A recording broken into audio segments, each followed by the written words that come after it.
Vamos orar? Senhor, nós queremos te agradecer por esse momento de adoração até aqui. O Senhor tem falado já aos nossos corações, através dos hinos, cânticos, leituras dos salmos, das Sagradas Escrituras.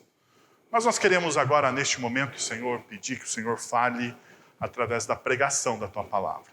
Derrama da Tua graça, Pai, que o Seu nome seja bendito para sempre. Amém.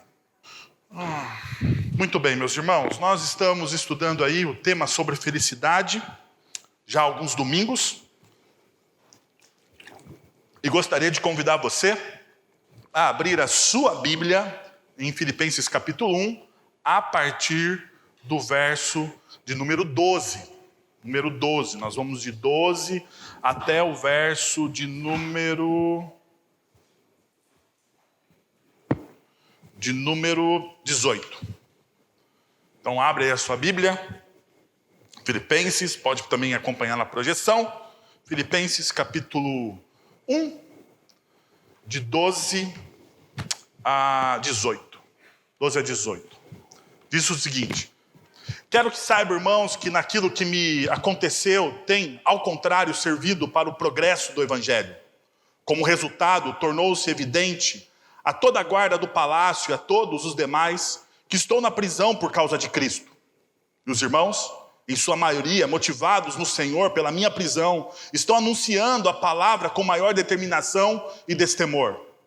É verdade que alguns pregam Cristo por inveja e rivalidade, mas outros o fazem de boa vontade. Estes o fazem por amor, sabendo que aqui me encontro para a defesa do Evangelho.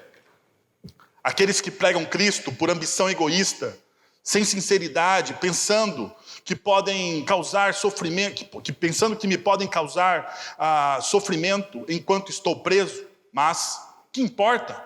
O importante é que, de qualquer forma, seja por motivos falsos ou verdadeiros, Cristo está sendo pregado e por isso me alegro. E nós vamos até este versículo. Bom, eu queria lembrar vocês que nós estamos trabalhando a felicidade, né? A felicidade muito mais do que momentos de êxtase ou de pura alegria. E eu lembrei de uma frase de um autor, Viktor Frankl, você talvez conheça, né? Ele passou pelos campos de concentração, tem alguns livros muito interessantes escritos, e ele diz o seguinte, né, em um dos livros, ele diz o seguinte: tudo pode ser tirado de um homem, exceto uma coisa. Tudo pode ser tirado de um homem, exceto uma coisa. A última das liberdades humanas: escolher a atitude de alguém em qualquer dado conjunto de circunstâncias. Tudo pode ser tirado de um homem, exceto uma coisa, ele diz: escolher a atitude de alguém em qualquer conjunto de circunstâncias. Como que você vai enfrentar as circunstâncias da sua vida?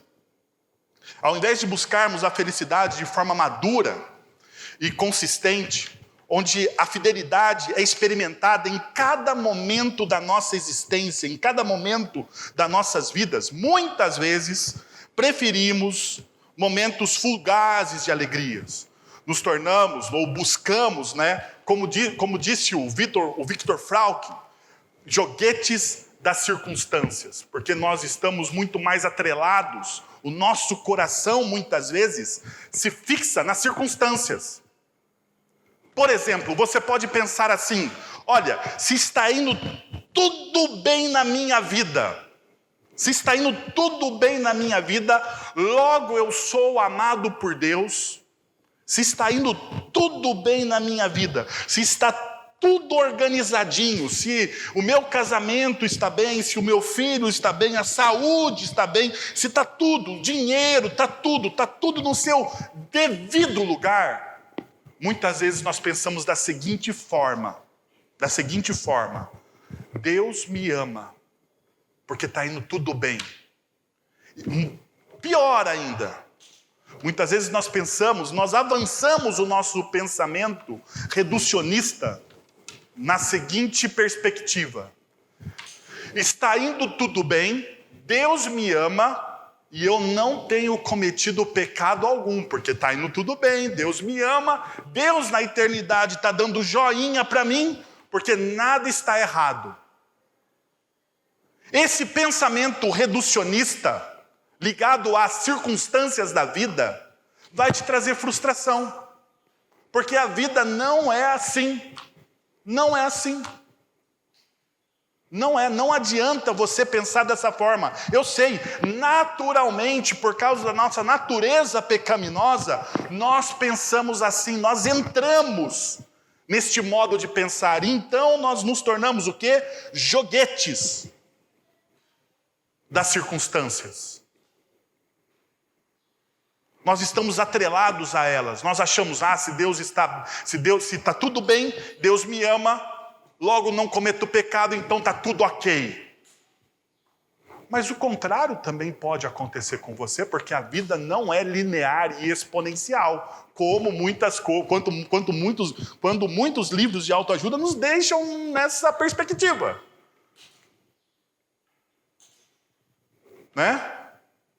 A questão, então, que muitas vezes nós paramos, né? Ou nós não paramos para pensar que pode estar indo tudo mal na sua vida. O seu casamento não está bem. Os seus filhos não estão te dando alegria. A saúde está em queda livre. Mas mesmo assim, Deus te ama. E aí? Como que a gente lida com isso? Porque nesse pensamento de bem e mal, muitas vezes nós somos binários, não é verdade? Nós achamos certo ou errado, porque se tiver cinza degradê, as coisas não funcionam. Mas olha só o que está acontecendo com o apóstolo Paulo. Veja como nós estamos lendo a carta aos Filipenses. Qual é o contexto que ela está sendo escrita?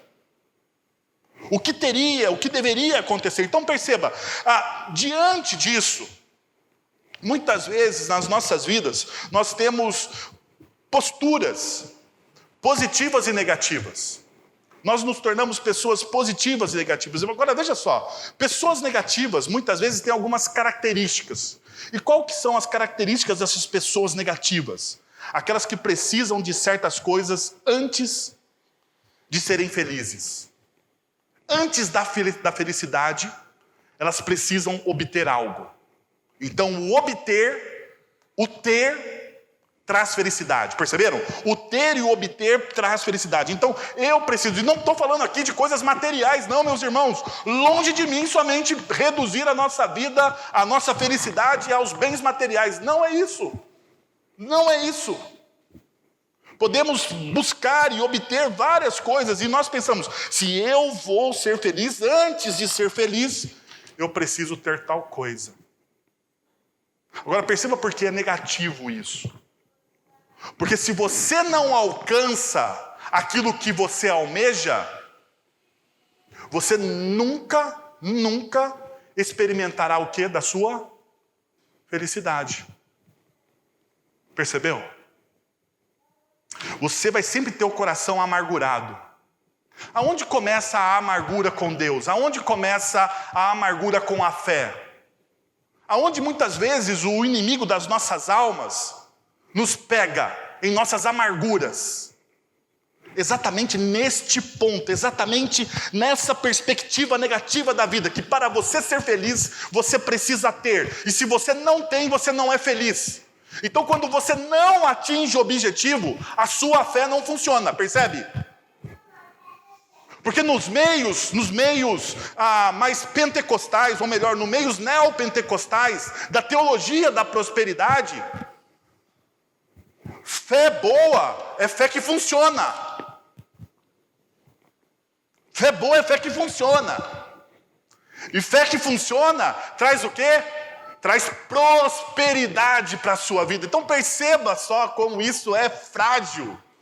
Uma outra característica, negativa, aqueles que são dependentes, né, de outras pessoas para obter ou para serem felizes. Pessoas nos frustram. Não sei você, mas eu já tive muita frustração com pessoas. Então, elas não são um alicerce sólido para a gente construir a nossa felicidade. Seja quem for, seja o nosso cônjuge, seja os nossos filhos, seja quem for um líder espiritual, essas pessoas vão nos decepcionar, vão trazer às vezes decepção ao nosso coração. E nós não podemos alicerçar a nossa felicidade aonde? Nos relacionamentos. É verdade que os relacionamentos são fontes de felicidade, são sim, mas são fontes secundárias e não primárias. O grande problema é que eu e você transformamos o relacionamento interpessoal com qualquer tipo de pessoa em fonte primária de felicidade. Ou seja, é o primeiro lugar que você busca o estar bem. Então eu não estou negando que relacionamentos são fontes de felicidade. São sim, são fontes de bem-estar, muitas vezes de felicidade. Tanto que a Bíblia nos exorta que nós devemos viver em comunidade. Porém, no entanto, não são fontes primárias. Não são fontes primárias. Por último, pessoas negativas. Aqueles que veem a felicidade como um estado lá fora. Sempre está no futuro a felicidade dessas pessoas. Sempre está no futuro. Nunca no presente. As coisas vão melhorar. Talvez você já tenha se relacionado ou vivido, ou você é assim. Ou você passa por momentos dessa natureza, né? Você muitas vezes pensa, não, daqui a um tempo vai melhorar, daqui a um tempo vai melhorar, daqui a um tempo vai melhorar. E as coisas sempre estão no futuro, nunca no presente, nunca neste momento. Então existem essas pessoas com essas perspectivas negativas da vida. E existem outras pessoas com perspectivas positivas da vida. Por exemplo, aqueles que não precisam de praticamente nada tangível. Relacionamentos, amigos, dinheiros, bens, nada tangível para a sua alegria interior. Eles não têm nada tangível para a sua alegria interior, eles não precisam disso. Uma outra perspectiva de pessoas positivas é aqueles que aprendem, aqueles que aprendem a depender de Cristo para lhes dar alegria pelo Espírito Santo. Ou seja, Cristo e o Espírito Santo é a fonte de alegria primária dessas pessoas. Ou seja, perceba, eles não precisam, eles têm alegria em si mesmos porque eles bebem da verdadeira fonte de alegria que é Cristo Jesus. Eles não precisam de nada tangível. A alegria primária dessas pessoas não estão nas circunstâncias, nas coisas ou nas pessoas. Não está no momento, mas está em Cristo Jesus. Em Cristo Jesus. Elas percebem, elas entendem, elas compreendem a soberania de Cristo, a beleza de Cristo. Elas amam a Cristo Jesus. E por consequência são tomadas pelo Espírito Santo de Deus e experimentam uma profunda alegria, aquela profunda alegria que está em Romanos capítulo 12, verso 2, aonde a nossa mente, o nosso coração é transformado pela ação do Espírito Santo de Deus. Ainda, essas pessoas positivas são aqueles que optam por experimentar a alegria agora, tornando-a uma realidade presente.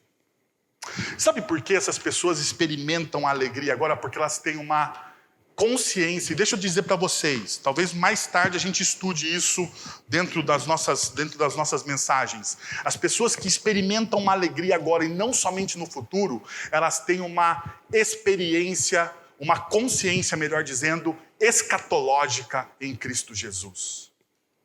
Elas sabem, elas entendem que o reino de Deus, através da cruz do Calvário, já está presente, já está aqui. Ele já se faz presente na vida das pessoas. E porque o reino de Deus já está, ainda não de maneira completa, lógico, não está ainda de maneira completa, mas o reino de Deus já está aqui. Então elas percebem que elas podem desfrutar deste reino aqui e agora. A pergunta talvez seja: qual é a sua perspectiva? Você é negativo ou positivo? Eu sei, não pense você que eu estou falando aqui de livro de autoajuda. Não, mas a Bíblia me dá essas perspectivas. A Bíblia constrói a minha cosmovisão. A Bíblia renova a minha mente e o meu coração através da ação do Espírito Santo. E eu posso confrontar aquilo que a cultura secular muitas vezes me diz. Então perceba uma coisa. Em Filipenses capítulo 1, versos de 12 a 18, Paulo personifica a decisão de viver uma vida feliz, alicerçada na felicidade, no aqui e agora. Não alicerçada nas suas circunstâncias, apesar de serem as mais difíceis. Lembre-se de quem nós estamos falando. Ele queria ir para Roma. Paulo ele queria ir para Roma como? Pregador. E como que ele chega em Roma? Ele chega em Roma como um prisioneiro. Ele chega em Roma como um prisioneiro. Ele chega em Roma depois de naufrágio, depois de prisão, depois de muitas complicações na sua viagem. Mas apesar disso, a alma dele, o coração dele não está aflito. Apesar disso, apesar de todas as circunstâncias negativas, ele não olha para si mesmo como um coitado.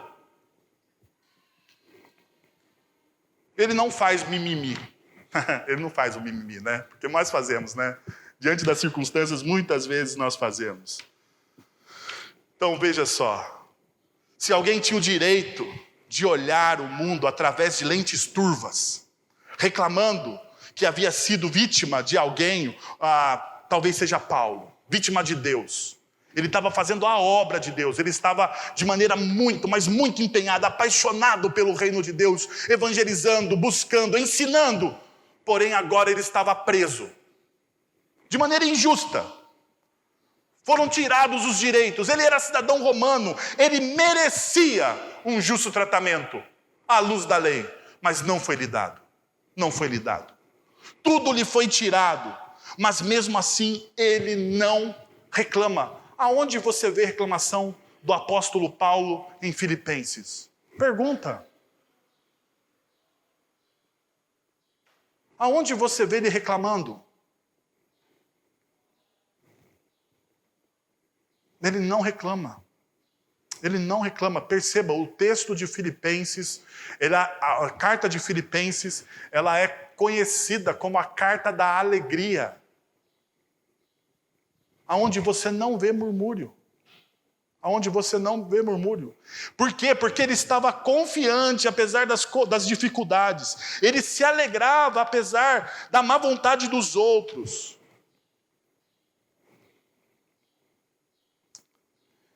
Ele tinha certeza e esperança do cuidado de Deus, apesar das incertezas da vida. Paulo está assim. Então a passagem aqui que nós estamos lendo se divide muito de forma simples. Paulo transmite uma atitude positiva nos primeiros 3 versículos. Então, nos 3 primeiros versículos, nós vemos que Paulo está transmitindo essa atitude positiva, aquele que tem uma perspectiva da fé soberana em Deus. Ele pode ser positivo porque o Evangelho está avançando. Ele menciona 2 maneiras pelas quais está avançando o Evangelho. As pessoas estão ouvindo o Evangelho e outras falando do Evangelho com ousadia. Ambos são resultados de sua prisão. Ambas essas 2 situações são resultados da sua prisão. Então, nos próximos 4 versículos, Paulo aborda os motivos de 2 tipos de pessoas. Um grupo de pessoas que são os invejosos e aqueles que são pessoas empáticas, que se importam. Independente dos seus motivos, Paulo conclui: Cristo é proclamado, Cristo é pregado, e nisso ele se alegra. Então perceba, Paulo não está alicerçando a vida dele, a alegria dele, a felicidade dele, às circunstâncias e aos desafios que ele tem. Qual que é o alicerce da alegria e da felicidade de Paulo? Cristo está sendo pregado. Cristo está sendo proclamado.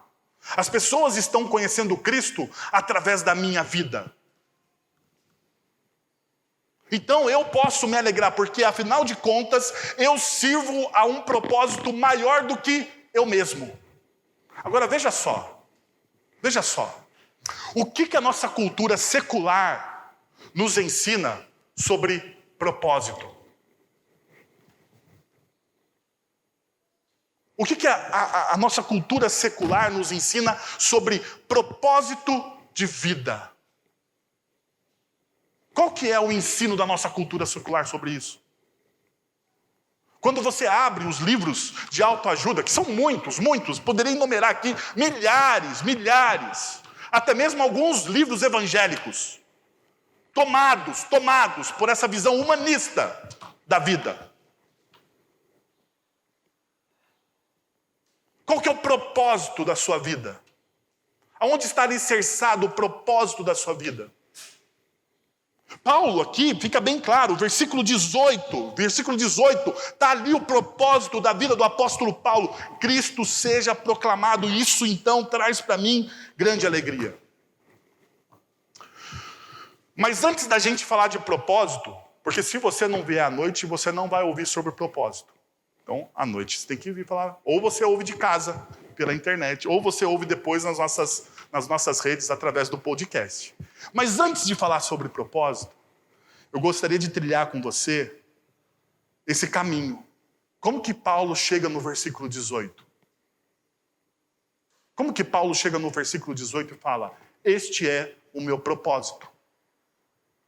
Porque uma das grandes dificuldades que nós temos, muitas vezes, não é a gente ter o propósito claro. A minha vida é para a glória de Deus. Vocês que estão aqui numa comunidade cristã há anos, vocês sabem disso. Vocês entendem isso. Vocês ouviram, não eu pregar sobre isso, mas vocês ouviram milhares de sermões sobre o propósito do crente e a glória de Deus. Mas muitas vezes o que nos falta é o como.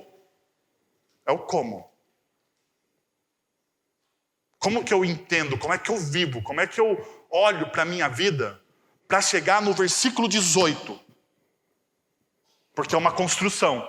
Então vem comigo. Primeiro, viva em missão na perspectiva da soberania de Deus e experimente essa alegria.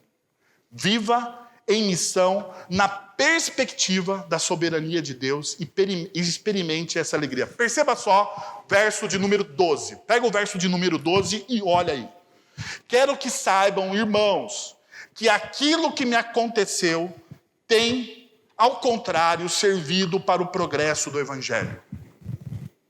Qual é a parte chave desse versículo? Quando você está lendo, olhando e lendo ele, aquilo que me aconteceu. Tudo aquilo que me aconteceu. Irmãos, quero que saibam que aquilo que me aconteceu tem. Como que Paulo está olhando para a sua vida? Ele está olhando para a sua vida numa perspectiva da missão e da soberania de Deus. Essa é a perspectiva de Paulo. Perceba, ele está falando, Paulo está se referindo a tudo o que aconteceu de Jerusalém a Roma. Ele está falando, tudo que me aconteceu, todos os fatos da minha vida, eles estão impulsionando o Evangelho. Isso incluiria o quê? Motim, prisão, 2 anos em Cesareia. Paulo ficou 2 anos preso em Cesareia. Um apelo a César, ameaça a sua vida, um naufrágio. Tudo isso acontece no caminho de Roma, e ele fica depois preso, tem a sua liberdade cerceada, e ele fala assim, olha, tudo isso, todos esses eventos, prisão, motim, naufrágio, tudo isso tem cooperado para o crescimento do Evangelho. A questão é se a gente tem essa perspectiva, se a gente tem essa visão.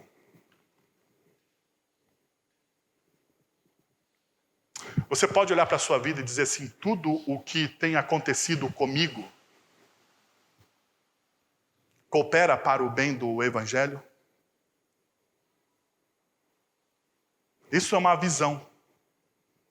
Paulo está delimitando aqui a forma como que ele enxerga os acontecimentos da vida dele. Por isso que ele não reclama.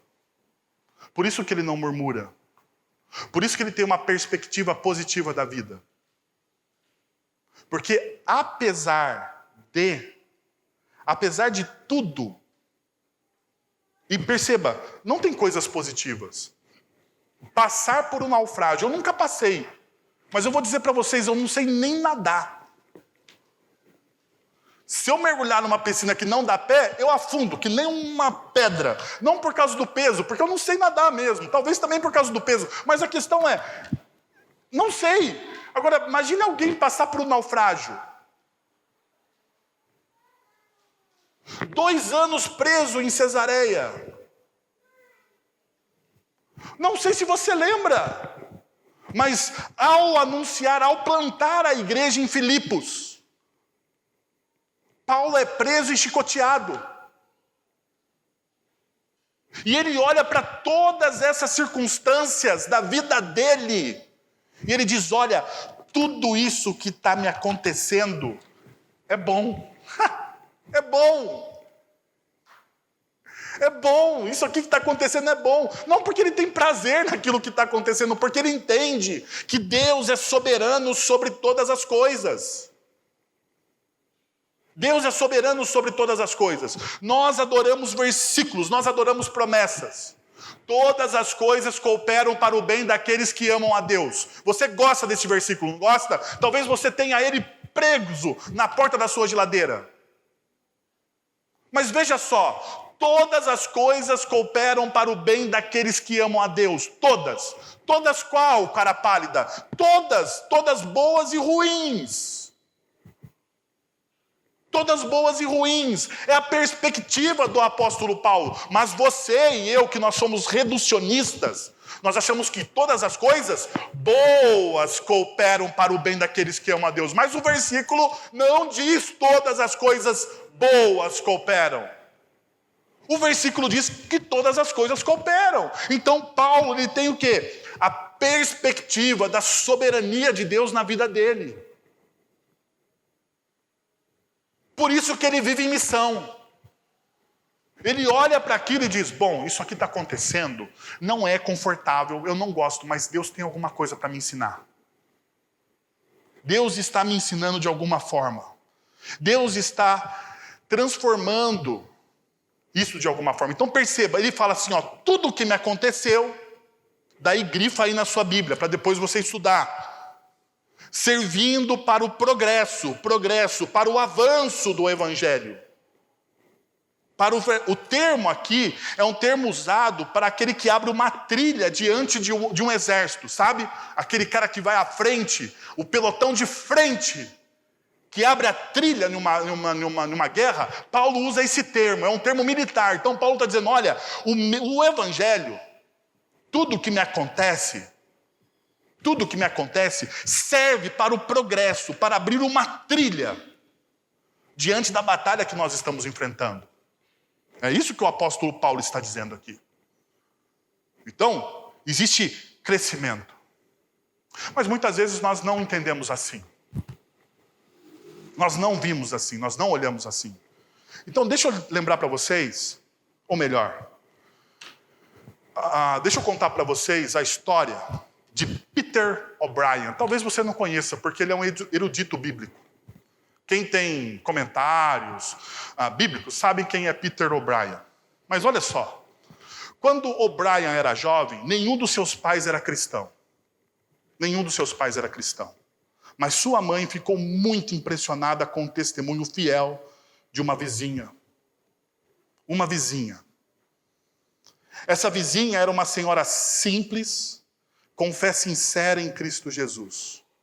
que infelizmente convivia com uma doença incurável e sofria dia após dia. Mas aquela vizinha simples, com uma fé sincera em Cristo Jesus, ela nunca reclamou da sua doença. Ela nunca murmurou sobre sua doença. Veja só, a atitude dessa vizinha foi um poderoso testemunho para a mãe de Peter O'Brien.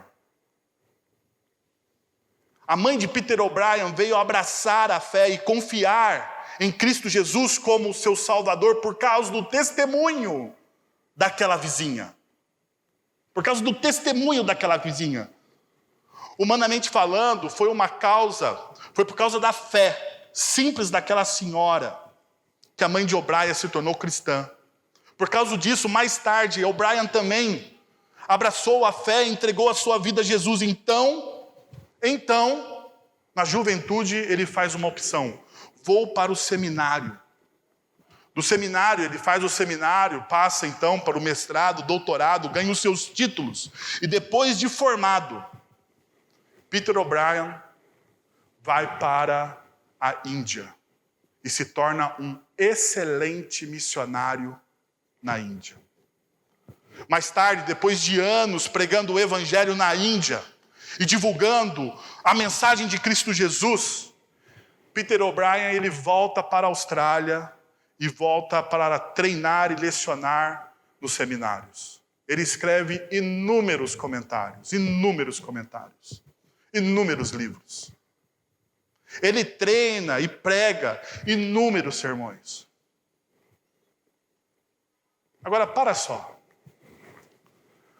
Aonde começa a transformação da vida da família O'Brien?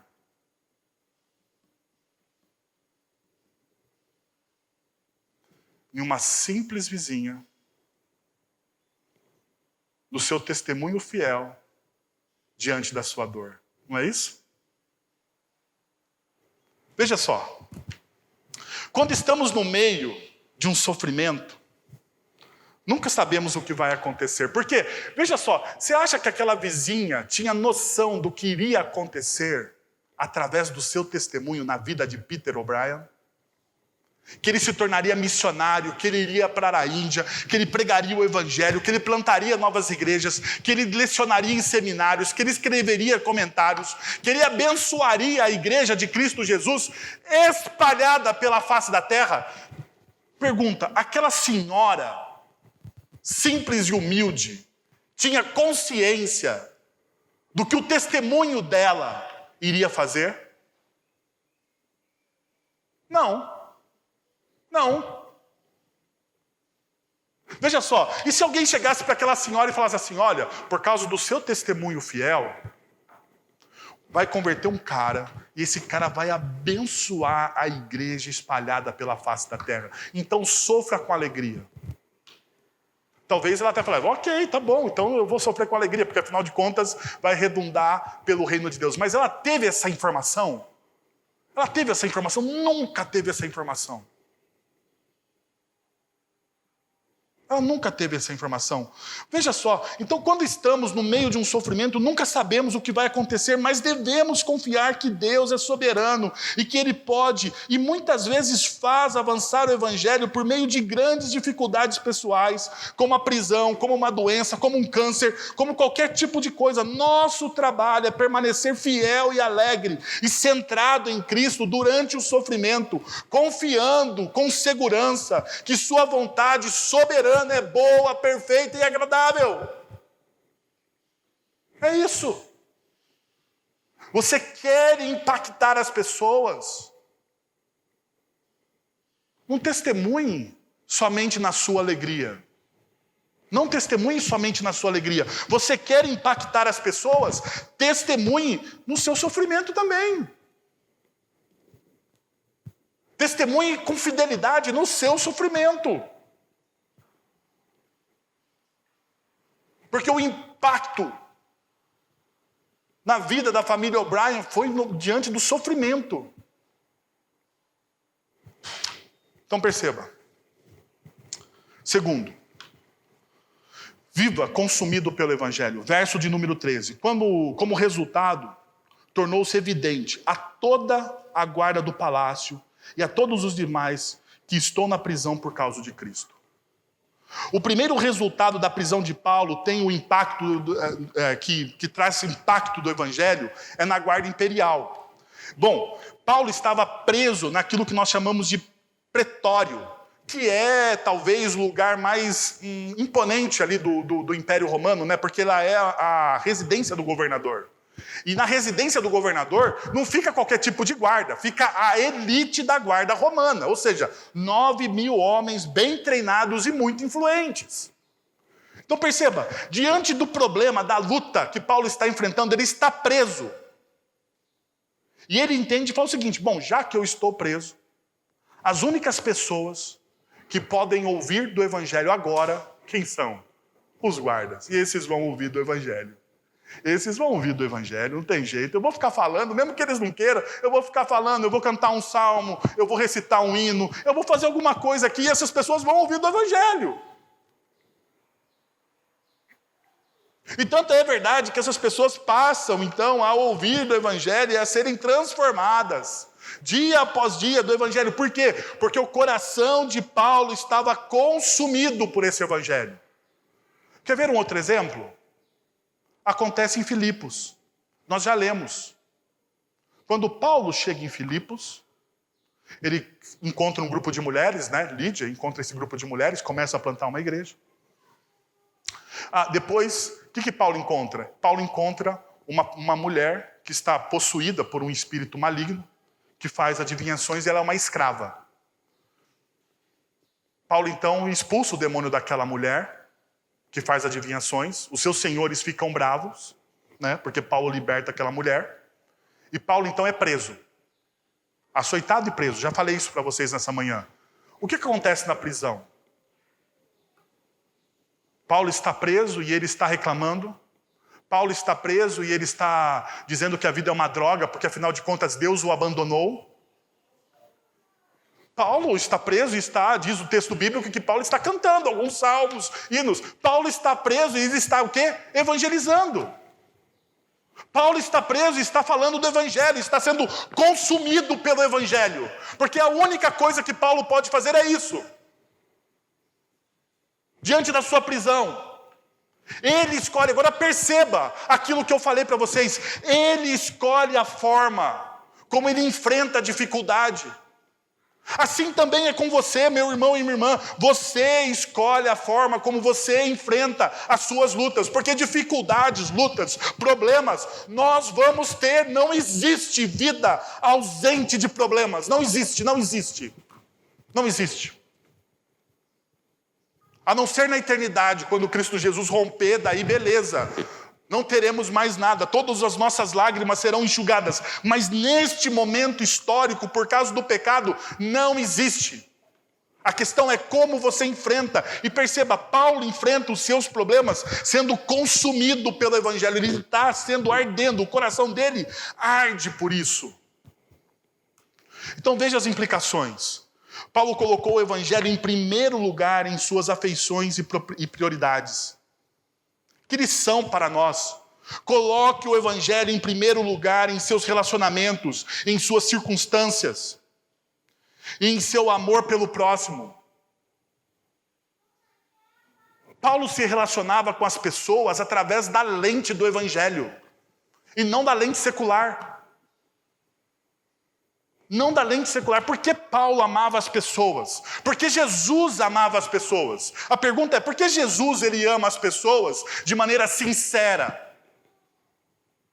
Por que Jesus ele consegue olhar para as pessoas e mesmo diante de tanto pecado e lama que existe nas nossas vidas, Jesus ele consegue tirar coisas boas de nós?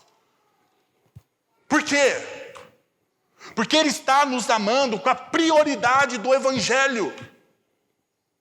A lente de Jesus é o Evangelho de Deus, é a graça de Deus, é a ação de Deus. A lente do Evangelho faz com que Paulo se relacione com as pessoas como prioridade, mas a prioridade dele é o Evangelho. A prioridade dele é o Evangelho. Então, vem a segunda implicação. Fale sobre as boas novas da morte, ressurreição, reinado e retorno de Jesus em todo o tempo. Paulo valoriza o evangelho e ele podia louvar a Cristo com alegria, apesar do que ele estava passando. Agora a questão é o seguinte: nós valorizamos o evangelho. Sabe qual que é o grande problema? Nós perdemos o foco do evangelho. Com tanta coisa entrando na igreja, com tantas coisas seculares entrando na igreja, nós perdemos o foco do evangelho. O evangelho parou de ser algo importante para nós. Perceba. Morte, ressurreição, boas e más notícias. O evangelho perdeu essa visão ampla que muitas vezes nós precisamos ter dele. Nós perdemos a mão do evangelho. Tanto é verdade que o próprio apóstolo Paulo, em Efésios capítulo 5, versos 18 e 20, ele diz o seguinte: falando entre si com salmos, hinos e cânticos espirituais, cantando e louvando a Deus de coração ao Senhor, dando graças constantemente a Deus Pai por todas as coisas, em nome de nosso Senhor Jesus Cristo. Paulo, em Efésios capítulo 5, se você não lembra, deixa eu te lembrar, ele está falando sobre relacionamentos. E não está falando sobre relacionamentos dentro da igreja. Paulo está falando em Efésios capítulo 5 sobre relacionamentos interpessoais e fora do círculo da fé muitas vezes. E ele fala assim, como que um relacionamento deve ser marcado na vida das pessoas? Veja, sendo consumido abundante evangelho na vida das pessoas. Quando vocês forem falar, vocês falam com o quê? Com salmos, hinos, cânticos espirituais, cantando e louvando ao Senhor. A coisa mais terrível é quando a gente perde o foco do evangelho nas nossas vidas. Nós falamos de tantas coisas, mas não falamos do evangelho. Perceba, nós falamos de tantas coisas com os nossos filhos, mas nós não falamos do evangelho com eles. Perceberam isso? A gente conversa tantas coisas com os nossos filhos, mas nós não falamos do evangelho. Nós falamos para os nossos filhos, olha só a prioridade nossa. Nós falamos para os nossos filhos, e eu faço isso, eu estou falando porque eu faço isso com o Arthur, talvez, né, que tem uma consciência mais apurada já. A gente fala para ele se tornar um excelente aluno, a estudar, a se aplicar, para ter um futuro. Para ser alguém, ele precisa o quê? Ser um bom aluno. Não é isso que a gente fala? Mas não é errado isso, porque nós somos cristãos. Para ser alguém, ele precisa ser primeiro o quê? Para ser alguém na nossa ótica, primeiro, para ele ser alguém na nossa ótica, na nossa lente pelo evangelho, ele precisa ser um bom cristão. Ele precisa ser apaixonado por Cristo, mas nós invertemos tudo. Nós invertemos tudo. Carson ele vai dizer o seguinte, em um comentário dele sobre relacionamentos. Ele fala o seguinte: o que nos une? Sobre o que falamos quando nos encontramos, mesmo depois de um culto na igreja? Meras civilidades? O clima? Esportes? Nossas carreiras e nossos filhos? Nossas dores e sofrimentos? O que nos une? Nenhum desses tópicos deve ser excluído da conversa cristã, é claro. Porque, afinal de contas, nós compartilhamos, dentro de uma comunidade, a vida. Essas coisas, inevitavelmente, surgirão, mas elas são o quê? Periféricas. Não centrais. São periféricas, não centrais. Mas o que deve nos unir, então, como cristãos, é a paixão pelo evangelho. Essa é a comunhão da igreja.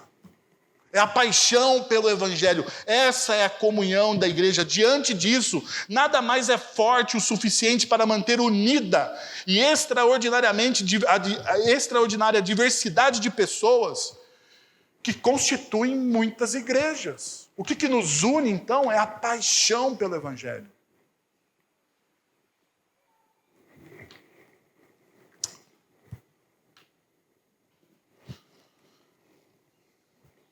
Terceiro, viva de forma a inspirar os outros. Terceiro, viva de forma a inspirar os outros. Veja o verso 14. E os irmãos, em sua maioria, motivados no Senhor pela minha prisão, estão anunciando a palavra com maior determinação e destemor. Veja só. Paulo, ele olha para a situação que ele está passando, que é complicadíssima, e ao invés dele reclamar, ele olha e fala assim, bom, Deus está em tudo. Deus está em tudo, e se Deus está em todas as coisas, e todas as coisas cooperam para o bem daqueles que amam a Deus, se Deus é soberano, e se eu vivo em missão, na perspectiva da missão, se a minha vida está consumida pelo Evangelho, logo, tudo aquilo que eu faço deveria inspirar as pessoas na direção do Evangelho de Cristo Jesus. E isso que acontece, perceba o que ele diz. Diante daquilo que está acontecendo, as pessoas ficaram tristes. As pessoas ficaram chateadas. As pessoas não queriam mais falar com Deus, porque afinal de contas, como é que Deus tira o nosso grande líder, Paulo, de circulação? Não. Parece que existe um outro tipo de efeito. Diante da prisão de Paulo, a igreja continua a anunciar o evangelho e eles estão muito mais motivados. O texto diz, Eles estão motivados por quê? Porque a forma com que você enfrenta o seu sofrimento certifica a sua fé. Ok? Ok? A forma com que você enfrenta a sua luta, a sua dor, revela o tamanho do seu Deus. O tamanho do Deus que você serve. É isso. A forma com que você enfrenta a sua dor vai sempre revelar essa verdade. Vai sempre revelar essa verdade. Se eu enfrento a minha dor com murmuração, com questionamentos vazios, se eu enfrento a minha dor, muitas vezes buscando alternativas que não são alternativas que o reino de Deus apresenta para mim, se eu olho para a minha dor de forma humanista, veja só, você certifica que o seu Deus tem muito mais a ver com a cultura secular do que aquilo que a Bíblia diz. Agora, se você enfrenta a sua dor a partir da perspectiva cristã, da perspectiva bíblica, você está mostrando para eles e para todos que estão à sua volta que tudo aquilo que você crê ecoa não somente no seu discurso, mas na forma que você vive. Então veja, o versículo ainda nos diz o seguinte, que eles estão determinados, Ou seja, a palavra aí, apobos, que é a palavra no grego para determinação, é sem medo, corajosamente. Eles estão pregando corajosamente, sem medo algum. Eu não tive como não lembrar de Apocalipse capítulo 21, verso 8, que diz o seguinte, mas os covardes, os incrédulos, os depravados, os assassinos, os que cometem imoralidade sexual, os que praticam feitiçaria, os idólatras e todos os mentirosos, o lugar deles será o lago de fogo que arde com enxofre. Esta é a segunda morte. Perceba, a lista começa com quem? Com os covardes. Com aqueles que recuam diante da dor, diante da perseguição. Daqueles que têm medo de testemunhar o Evangelho de Deus. Os covardes são aqueles que, diante de uma cultura secular, ficam tímidos. Tímidos. Porque a palavra aqui para covardes, melhor traduzida seria tímidos. Mas a gente usa covardes porque tem gente que é tímida, mas muitas vezes, para pregar o Evangelho, é intrépido. Então a gente usa covardes. Porém, a melhor tradução seria aquele que diante de um confronto, ele se cala, ele se intimida, ele fica tímido. Qual é o tamanho do seu Deus?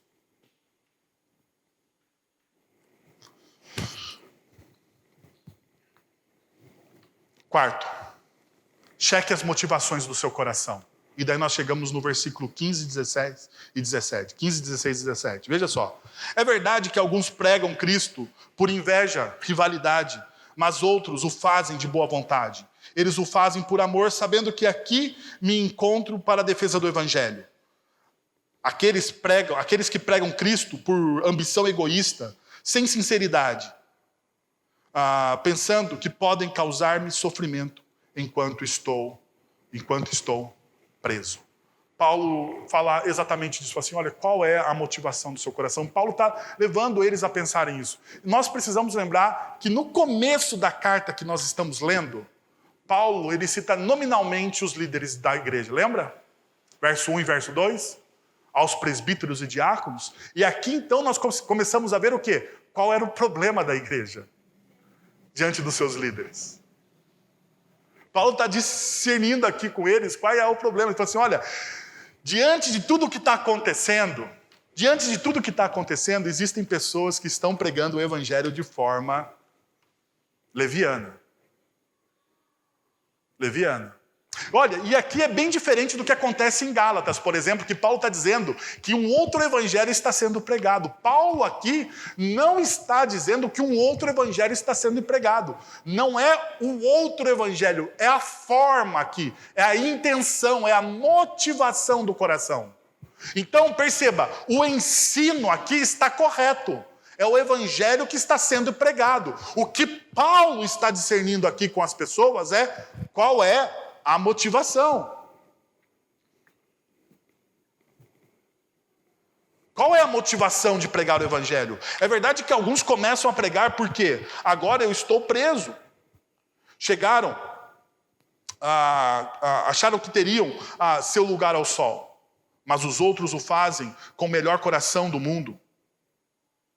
Um grupo é motivado por puro amor, sabendo que estou aqui defendendo a mensagem e querendo ajudar. Os outros, agora que estou fora de circulação, são apenas aproveitadores desejando tirar vantagem. As motivações deles são más e me veem como um competidor. Pensam que quando pior para mim, melhor para eles. Então, como devo reagir? Decidi que não procuro as motivações, decidi não me preocupar com as motivações deles. Confusas, más ou indiferentes. Cada vez que um deles abre a boca, Cristo é proclamado. Então, eu apenas torço por eles. Essa é a paráfrase de Eugene Peterson na Bíblia, a Mensagem. Do mesmo texto que nós lemos. Então, perceba, Paulo está discernindo qual é a motivação deles aqui. Então, veja só, dentro de uma comunidade cristã, existem pessoas que são invejosas, que fazem as coisas para terem o foco da atenção. E a pergunta que Paulo está fazendo aqui é: por que você faz aquilo que você faz? Por que você quer fazer aquilo que você quer fazer? Para ser amado pelos outros? Para se tornar proeminente? Para se tornar reconhecido? Por que você gosta tanto disso? Por que você negocia os seus princípios e valores para ser amado pelos outros? Porque Paulo está falando isso. A intenção dele é exatamente isso, é expor o coração das pessoas. É expor o coração das pessoas diante dos seus pecados, das suas falhas, das suas fragilidades. Pergunte a si mesmo: estou constantemente me comparando com os outros? Perceba, porque o foco aqui é que os outros, aqueles que eram invejosos, olhavam Paulo como o quê? Como um competidor. como um competidor. Esse é o foco do texto, esse é o problema. Agora deixa eu falar para você. Você se compara com os outros? Traz aqui para a gente, para o nosso dia a dia. Você se vive a comparar com os outros? Você fica feliz quando o seu amigo é bem-sucedido? Sabe? Quando ele ganha aquilo que você queria ganhar? Quando ele tem aquilo que você queria ter? Ou você, às vezes, fica ressentido quando outros são elogiados e você não? Sabe qual que é a maior dificuldade? Qual que é a disciplina cristã mais difícil que nós temos na Bíblia? Sabe me dizer? E eu estou encerrando por aqui a nossa reflexão. Qual é a disciplina cristã mais difícil das Sagradas Escrituras? Dá um chute aí.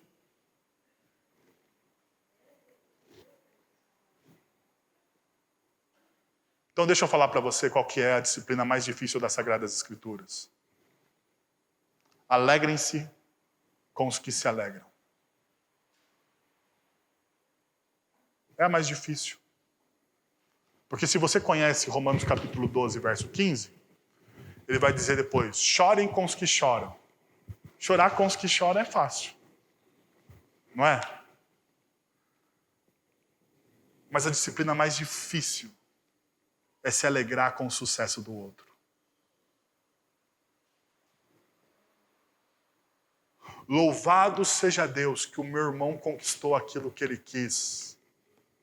Louvado seja o Senhor, eu vou me alegrar com ele, eu vou me regozijar.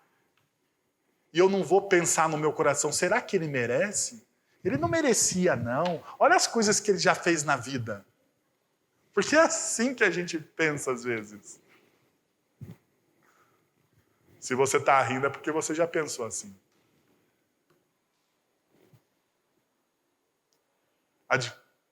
A disciplina mais difícil que nós temos é se alegrar com aqueles que se alegram. É encontrar no outro a alegria que você queria ter. Então, cheque as motivações do seu coração. Cheque as motivações do seu coração. E daí você vai poder dizer, depois desses 4 pontos, desses 4 caminhos, você pode chegar à conclusão que Paulo chegou. Cristo está sendo pregado, por isso eu me alegro. Eu não me importo com outra coisa.